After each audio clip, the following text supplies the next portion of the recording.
Okay, so recently I've been experimenting with adding additional lens blur in post, and I wanted to talk a little bit about that. First tests. So what you're going to see is footage and then the DaVinci Resolve depth map, and then the combination of those things using After Effects camera lens blur.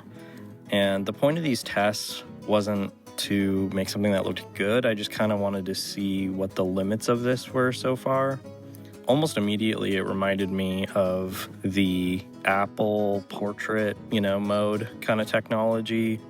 And you can kind of see in the edges where things don't really line up for images like this, where it's like a little bit more simple. You can kind of like get away with it, but there's still kind of weird things like the fringing on like the hair isn't exactly how that would be in a lens per se. Yeah, basically the limit of this looking good is really how high quality this depth map is.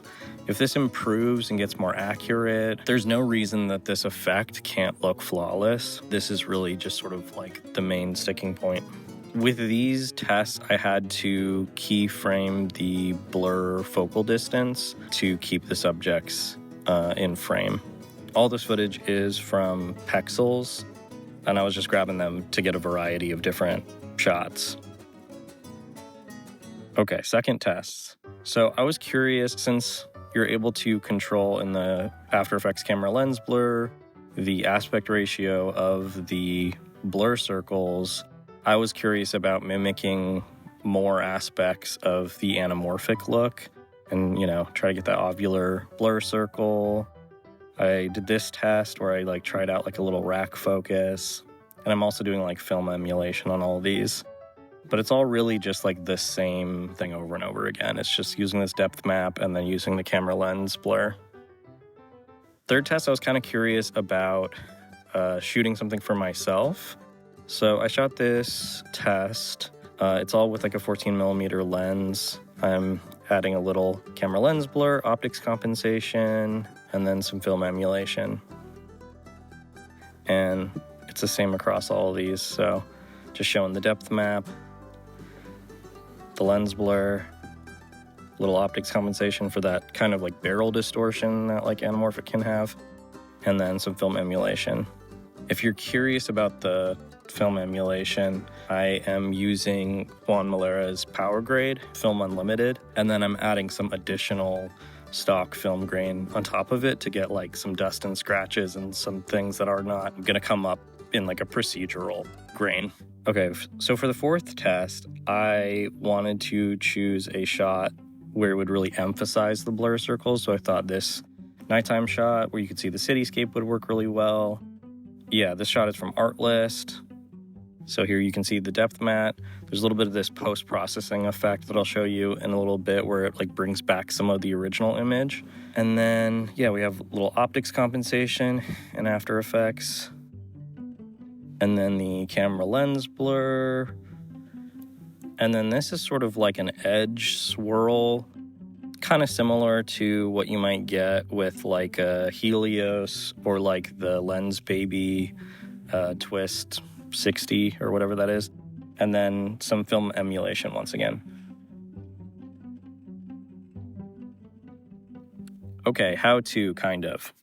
So I didn't really want to do a full tutorial, but just in case someone's fully lost.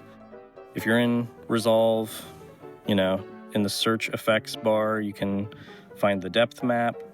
Over in the inspector tab and effects, you can go to the depth map, invert it, because that's what is going to set it up for the After Effects camera lens blur. So I think I just did a little post filter and a little bit of blur for this example. And then in After Effects, you have your original footage and you have your depth map. And literally the whole thing is just adding this camera lens blur. And in the blur map layer, you choose the depth map. And then you can adjust things like the blur radius. And I would do that first, and then adjust the blur focal distance and get your subject in frame. And if your subject moves around, you're going to have to keyframe this through the whole shot. For this one, it was relatively consistent, so I just kind of left it. I know it's a little sketchy looking So you have this blur radius. You can make these as big as you want, but obviously the more you push it, the more it looks kind of unreal. You have the roundness of the blur circles, and you also have the aspect ratio. So this is where I've been kind of giving it more of the anamorphic look. I find that like 0.5 has been working okay for me in terms of like the sort of ovular shape that I want. Yeah, you can play around with this. You can make it like pretty subtle.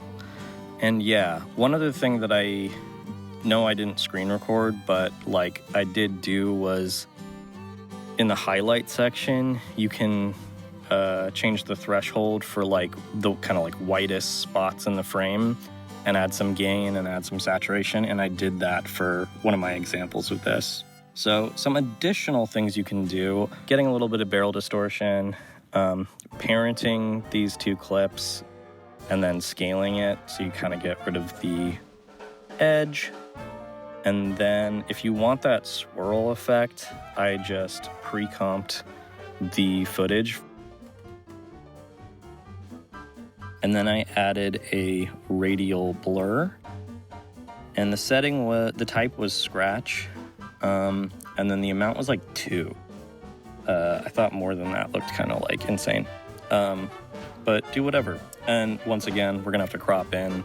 So just parenting one clip to the other and just scaling that up to get rid of that again. Yeah, and then basically just like mask off the center of this so that the swirl is only happening on the edges. I know I could have used a mask. I just used a shape layer here, and then did the little track matte whip and inverted the selection.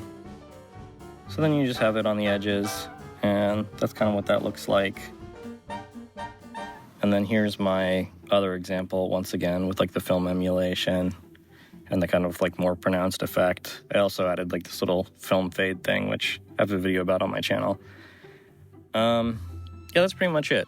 Use cases, to me, this is just like one of those things where it's like you have another tool in your tool bag in case you need it. Some things that come to mind are like if you have various shots and something was supposed to be matching but accidentally wasn't, and then after the fact you can kind of like maybe match 2 sources, or maybe you shot a bunch of original footage and then you're like kind of throwing in a stock shot of some kind in there, but it wasn't shot with the same lens or wasn't shot with the same kind of look, and you kind of bring the looks closer together. Yeah, that's pretty much it. Bye.